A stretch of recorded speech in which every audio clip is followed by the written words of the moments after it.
તો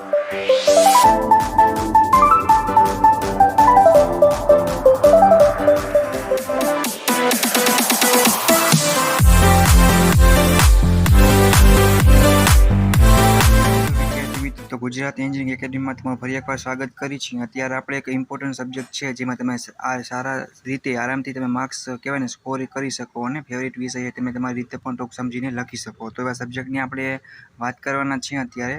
તો અત્યારે બેઝિક અને કેટલા માર્ક્સનું શું ક્રેડિટ છે સબ્જેક્ટની અને કઈ કઈ બ્રાન્ચમાં શું કંઈ આવે છે એની બેઝિક ડિટેલ વિશે આપણે વાત કરવાના છે, બરાબર।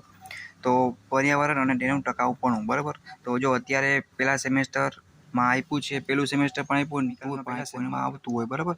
મિકેનિકલ ને ઇલેક્ટ્રિકલ છે અથવા બીજા કોઈ પણ સબ્જેક્ટ બ્રાન્ચમાં આવતું હોય છે તો એ આવતું હોય છે સબ્જેક્ટ પહેલા સેમમાં આવતું હોય એ લોકોને હવે બીજા સેમમાં પણ છે કે સેકન્ડ સેમેસ્ટરની અંદર મિકેનિકલમાં, ઇલેક્ટ્રિકલ બ્રાન્ચમાં અને બીજી ઘણી બધી બ્રાન્ચ આવી છે કે જેમાં આવતું હશે, બરાબર। તો આપણે આના વિશે વાત કરી જરીક બેઝિક ડિટેલ કે કેટલા કેટલા ચેપ્ટર હશે અને કેટલા માર્ક્સ આ સબ્જેક્ટની ક્રેડિટ છે, બરાબર। ટેકનોલોજીકલ યુનિવર્સિટી હેઠળ આ સબ્જેક્ટ ડિપ્લોમા બરાબર ભણાવવામાં આવે છે અત્યારે। તો સાવ સહેલો હોય જેનો સબ્જેક્ટ કોડ પણ આપ્યો છે। ઘણીવાર એવું બનતું હોય છે સબ્જેક્ટ કોડ ચેન્જ થઈ જતો હોય છે પણ એક કે બે ચેપ્ટર બદલતા હોય પણ નવા સિલેબસ કહેવાય ને ન્યૂ સિલેબસ પ્રમાણે જ આપણે તમને અત્યારે વિડીયોમાં બતાવેલું છે અત્યારે। તો એ કંઈ તમારે ટેન્શન લેવાની કશું। તો અહીંયા તમને ટીચિંગ સ્ટેટમેન્ટ કહેવાય ને કે જેની હોર્સ છે કલાકો એ બધું આપ્યું છે, બરાબર। અને અહીંયા ટોટલ ક્રેડિટ આ સબ્જેક્ટની 3 છે, બરાબર। અને 70 માર્ક્સની જીટીઓ હશે આપણી અને બાકી તમારું કોલેજ લેવલનું જે વર્ક હોય મીડ ને માઇક્રો પ્રોજેક્ટ વગેરે જે પણ તમને હોય જે એ આપતું હોય, બરાબર। ટોટલ 100 માર્ક્સ થશે। આપણે વાત કરવાના છે કે કેટલા ચેપ્ટર આવશે એ પણ અત્યારે બેઝિક આપણે જોઈ લઈએ, પછી 1 બાય 1 આપણે શોર્ટમાં અને જીટીમાં પૂછાય એવા જ પ્રશ્ન લેશી, બરાબર, કે જે તમને રિવિઝન પણ થઈ જાય અને સાથે જીટીની તૈયારી પણ થઈ જાય। એક તીરથી બે નિશાન એના જેવું છે। તો આપણે ટોટલ આની 5 ચેપ્ટર છે કે ભણવાના છે અત્યારે, બરાબર। આપણે છે પ્રદૂષણ અને તેના પ્રકાર, અલગ અલગ પ્રકારના પ્રદૂષણ થતું અવાજ છે, પાણીથી છે વગેરે વગેરે આપણે કહેવાય ને કે એ બધું ભણસીમાં ઉર્જાના પુનઃપ્રાપ્ત સ્ત્રોત આવશે એટલે કે રિન્યુએબલ સોર્સ ઓફ એનર્જી એ આવશે।